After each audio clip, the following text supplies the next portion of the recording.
Why did America's rare earth industrialization fail? First published on the Chinese internet in mid-June 2025. In June 2025, at a negotiation table in London, representatives from China and the United States had been locked in talks over critical minerals for 7 straight hours.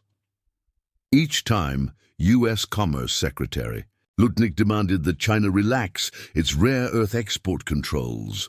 The Chinese delegation remained composed and unyielding, for they knew that, in the realm of rare earths, China held all the cards. In fact, the United States didn't have to be in such a humbled position. Once upon a time, it too was a major producer of rare earth elements, but the U.S. ultimately destroyed its own rare earth industry. The Mountain Pass rare earth mine, once a symbol of America's rare earth dominance, now stands as a living fossil of the country's rare earth predicament. Part 1. The discovery of the Mountain Pass rare earth mine was a complete accident. One day in 1949, 3 American geologists went to Mountain Pass, California, to search for uranium deposits. They didn't find uranium, but they stumbled upon something else, rare earths. Thus, the Mountain Pass mine was born. Rare earths is the collective term for 17 chemical elements: lanthanum, cerium, praseodymium, neodymium, promethium, samarium, europium, gadolinium, terbium, dysprosium, holmium, erbium, thulium, ytterbium, lutetium, scandium, and yttrium. The first 7, with lower atomic weights and densities, are called light rare earths. The remaining 10 heavier elements are called heavy rare earths. The Mountain Pass deposit was of exceptional quality, with proven reserves of about 4.3 million tons and an average ore grade exceeding 8%, and in some areas even reaching 15%. To put that into perspective, even China, the global rare earth giant, has an average grade below 5%. Soon after, the Molybdenum Corporation of America, later known as Molycorp, obtained the mining rights and began extracting rare earths in 1952. At first, the market was tiny. Apart from limited military applications, such as missile components, there was almost no civilian demand. For years, Molycorp struggled and nearly gave up, until a technological revolution changed everything. In 1954, the first practical color television was introduced in the United States. As technology improved and prices fell, color TVs spread rapidly across the country in the 1960s. By coincidence, color TV screens required rare earths. Europium oxide enhanced red fluorescence, and cerium oxide boosted blue fluorescence. As the only large-scale rare earth mine in the U.S., Mountain Pass suddenly took off. During the 1960s and 1970s, it produced over 20,000 tons of rare earth oxides per year, supplying more than 70% of global demand. But that wasn't even its peak. The true golden age of rare earths began in the 1980s with the invention of the neodymium iron boron, NdFeB magnet. Before that, magnets had used the same ferrite materials for over a century, with magnetic energy products ranging from 1.1 to 4.0 MGOE. In 1982, Japanese scientists accidentally discovered that adding the rare earth element neodymium to an iron-boron alloy formed a tetragonal crystal with a magnetic energy product as high as 50 MGO. That meant all magnet-based components could be made drastically smaller, unleashing a wave of technological miniaturization. In the civilian sphere, portable audio players replaced bulky boomboxes, and cars gained electric windows and door locks. In the military, NdFeB magnets were used in compact servo motors to precisely control missile flight and radar systems. Demand exploded, and Molycorp made a fortune. By the late 1980s, America's rare earth industry reached its zenith. Mountain Pass alone supplied over 90% of the world's rare earth needs. From mining to separation to refining, Molycorp controlled the entire value chain, with no shortage of buyers. Yet beneath the prosperity, crisis was brewing. In 1962, the book Silent Spring was published in the United States, a book that exposed industrial pollution and called for environmental protection. It caused a national sensation, selling 2 million copies in the 1960s alone. Environmentalism gradually became a new form of political correctness, and movements swept across America. In this context, Edward Nixon, President Richard Nixon's brother, played an important role. In 1970, the U.S. Environmental Protection Agency, EPA, was founded. Championed by Edward, a devoted fan of Silent Spring. He popularized the slogan, "Beautiful America," and advocated for moving dirty industries overseas. The rare earth industry soon became a target of environmental activists. Although rare earths were valuable, the refining process was highly polluting. Molycorp's main separation methods, ion exchange and fractional crystallization precipitation, produced large volumes of toxic wastewater. That waste was dumped into a tailings pond, contaminating groundwater and angering nearby residents. Edward Nixon repeatedly persuaded Molycorp to move its refining operations abroad. In the early 1990s, heavy rainfall caused a tailings pond leak, releasing large quantities of waste, a public relations disaster. Protests and lawsuits followed, and public opinion turned decisively against the mine. Calls to shut down Mountain Pass grew louder.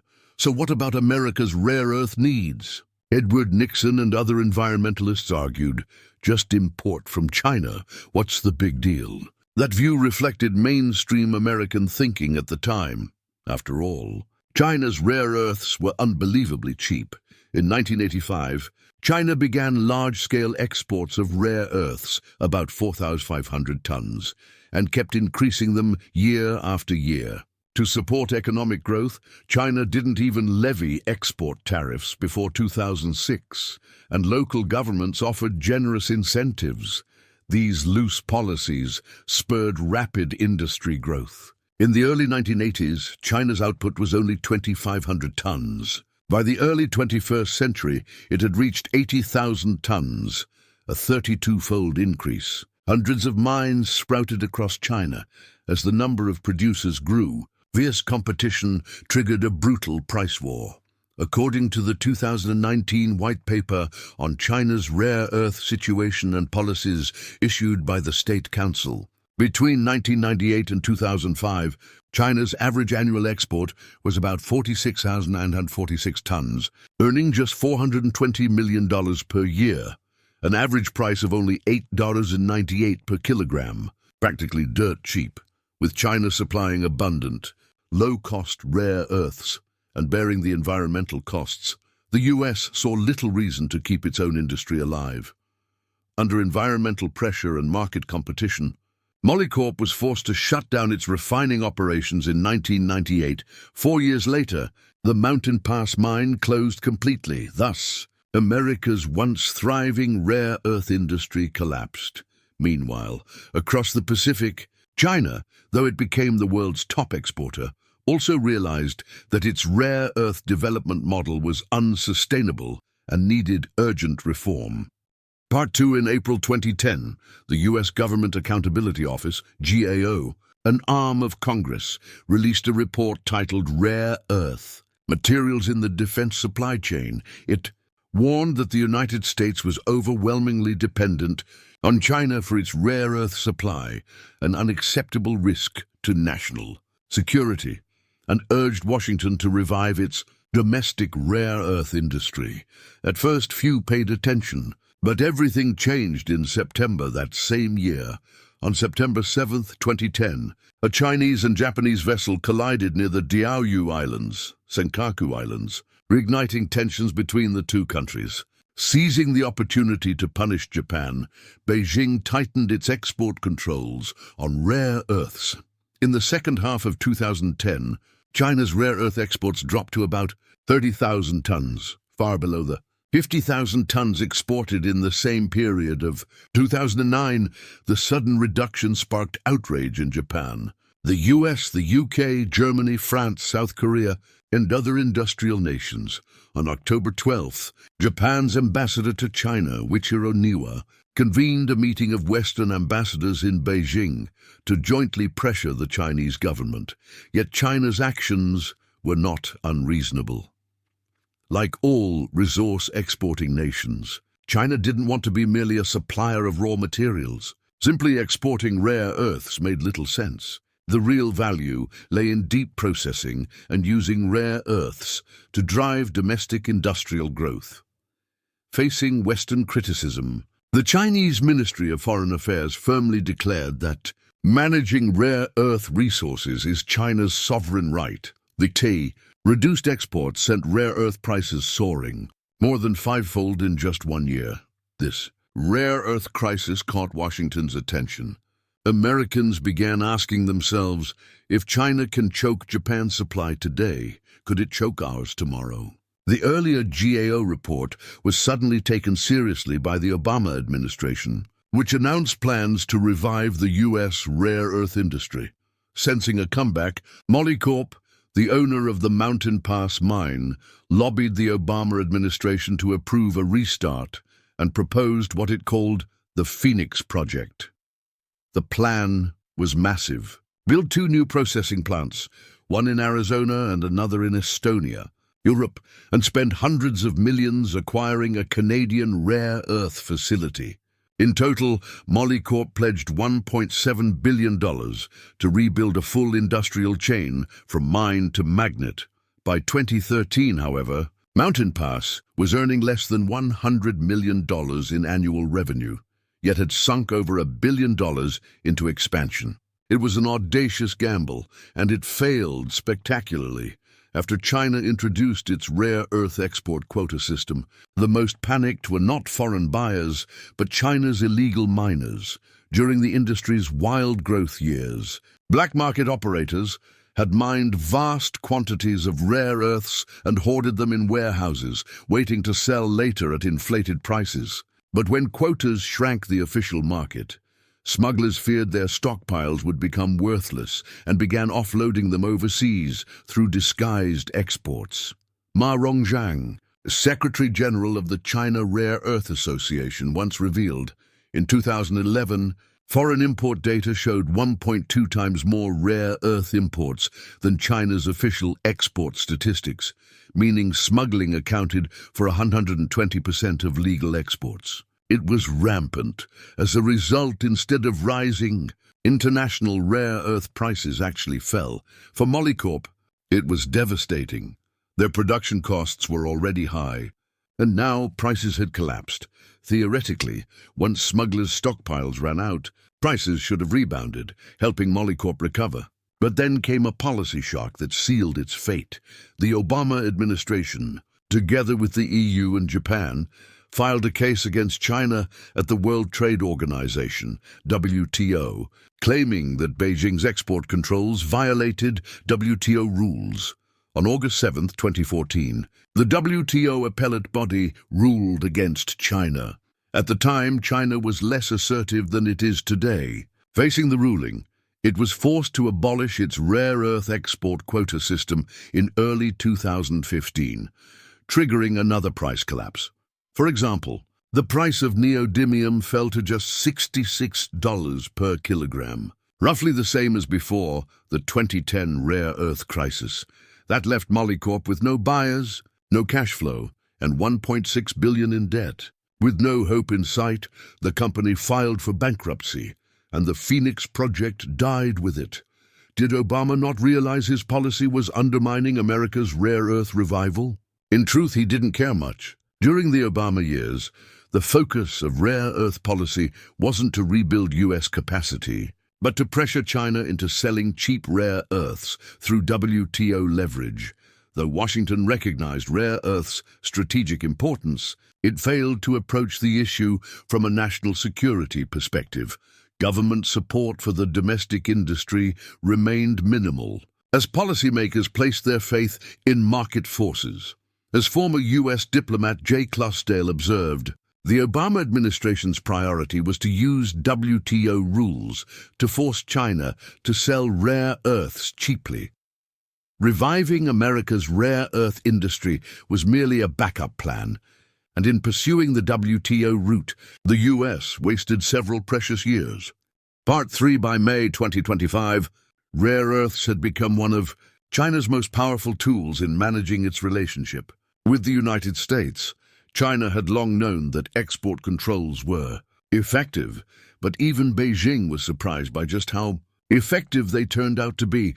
Not only did the auto industries of Japan, Europe, and the US grind to a halt, but even defense giants like Lockheed Martin found themselves running out of materials. Even with existing stockpiles, they could only sustain operations.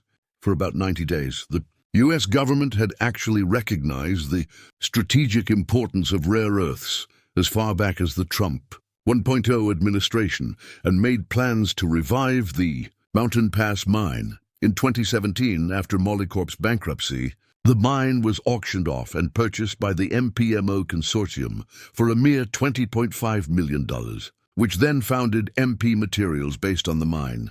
The driving force behind MPMO was JHL Capital Group of Chicago, led by James Litinsky, who is now MP Materials CEO and is personally worth around $400 million. Litinsky's partners thought the move was foolish. Rare earths didn't look like a profitable business. But Litinsky bet that growing US-China tensions would guarantee federal support for the sector. He was right.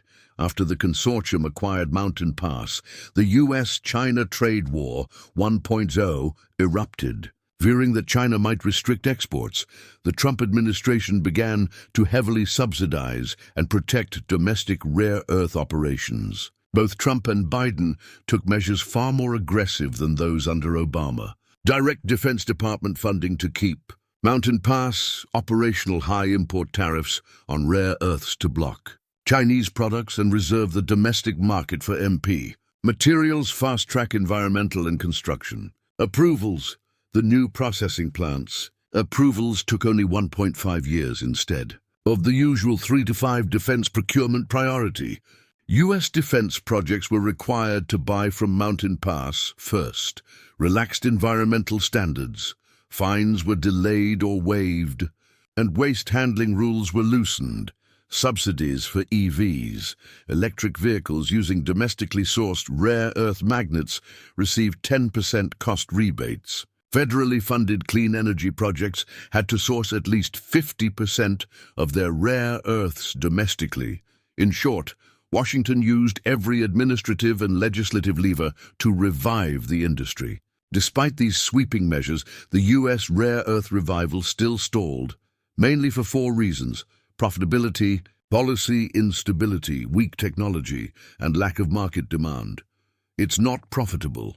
Rare earths are vital but niche. As of 2023, the global rare earth market was worth only $3.4 billion, with China accounting for over 70%. The U.S. domestic market was just $300 million. In 2024, MP Materials revenue was $200 million, but it lost over $60 million, and it carried $900 million in debt.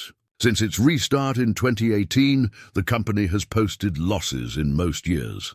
Because of its small scale, MP Materials lacks the capital to invest in downstream industries or R&D.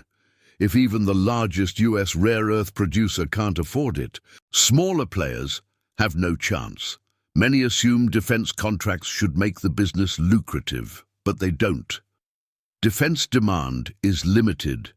Only about 10% of MP Materials' revenue comes from military projects. Around 80% of its income actually comes from selling semi-processed rare earth concentrates to China. These concentrates contain many impurities and can't be used directly in manufacturing. The remaining 10% or so comes from Tesla and General Motors. Even Litinsky admitted, defense demand alone cannot sustain the mine. China's shifting export policy in 2021, China merged all domestic rare earth producers into the China Rare Earth Group, unifying mining, management, and exports to strengthen control and eliminate smuggling and price wars. This means that whether global supply tightens or loosens depends entirely on Beijing's policy choices. Sometimes China tightens exports to gain bargaining power. Other times, it relaxes them to ease US pressure and keep America dependent. Before the June 2025 London negotiations, for example, China deliberately relaxed some civilian export restrictions. In truth, China never aimed to cut off rare earth exports completely. The goal was to use rare earths as leverage, a countermeasure, not a blockade. If export controls were too strict for too long, other countries would accelerate domestic production or diversify their suppliers, undermining China's dominance. A telling parallel: US chip sanctions forced China to develop its own semiconductor industry. China's chip self-sufficiency rate rose from below 5% a decade ago to 40% by 2024, with significant progress in domestic equipment and materials. Without US sanctions, most Chinese companies would have kept buying foreign chips for reliability's sake. By alternating between pressure and relief, China keeps opponents off balance and prevents full decoupling. Even with strong political will, US companies hesitate to localize production because self-sufficiency is expensive. Whenever China eases restrictions, they rush to import cheap materials instead of buying from MP materials. US technical limitations in the rare earth industry. Purity is measured in N grades: 3N, 99.9%, 4N, 99.99%, N, 99.999%, and beyond. In China, 4N purity is common in industrial use, and 5N, 6N has been achieved in labs. In contrast, the US still operates mainly at 3N industrial purity, with 4N achievable only in lab settings. As a result, US processing capacity is minimal.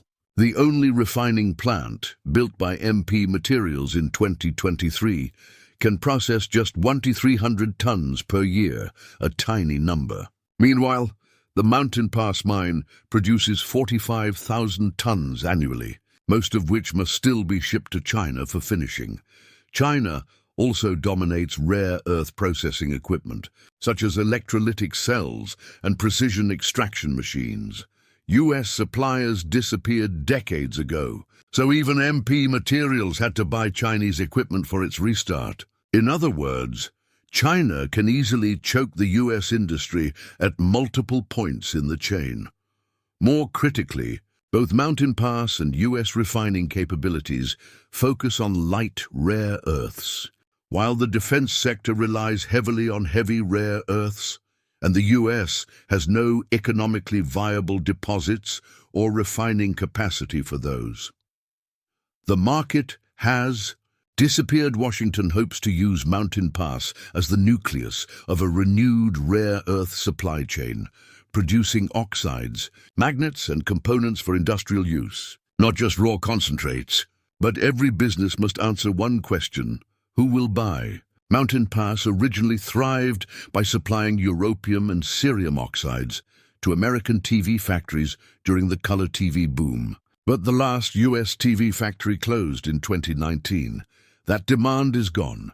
America's long de-industrialization has steadily reduced domestic consumption of rare earths. According to the US Geological Survey, between 2012 and 2023, US rare earth consumption fell from 15,000 tons to 8,800 tons, a nearly 50% decline behind. The drop lies the failure of reindustrialization. When Obama launched the initiative in 2009, manufacturing accounted for 13% of US GDP. By 2024, it had fallen to 10%, even if Litinsky wanted to risk billions rebuilding the supply chain. There simply aren't enough customers left in America to sustain it. Without steady demand, MP Materials could easily follow Molycorp into bankruptcy. That's why 80% of its revenue still comes from China, a reluctant but unavoidable choice. Yet China doesn't need Mountain Pass's low-grade oxides. They buy only its concentrates. Over time, this has locked MP Materials into a low-value mine-only role, unable to move up the value chain. Under such conditions, talk of reviving America's rare earth industry remains little more than political rhetoric. Part 4. From the rise, decline, and repeated restarts of the Mountain Pass mine, we can clearly see the root problems of America's rare earth industry. The United States does not lack resources. It ranks 6th in global rare earth output, and its allies, Canada, Australia, even Greenland, have abundant deposits waiting to be tapped. The United States also does not necessarily lack technology. True, its current technical capabilities fall short. But if the government were determined to mobilize national resources and lead a concentrated push, many of those technical bottlenecks could be overcome. Nor does the United States lack supportive policies. Both the Biden and Trump administrations have offered extensive incentives and legislation. So why does America still fail to build a robust rare earth industry? Because capital, by its very nature, pursues easy and high-margin segments of the value chain while shunning the long, risky, capital-intensive process of technological development and industrial integration. And because the combined forces of political correctness and de-industrialization have strangled manufacturing ambition. Even when the right direction is known, execution falters. China faces some of the same structural problems, but it has addressed them through strong state coordination and long-term national planning. The United States, by contrast, remains shackled by market logic and ideological constraints, unable to pursue sustained strategic industrial goals. Thus, America's path to rebuilding its rare earth industry is destined to be thorny and uncertain, its future dim and distant.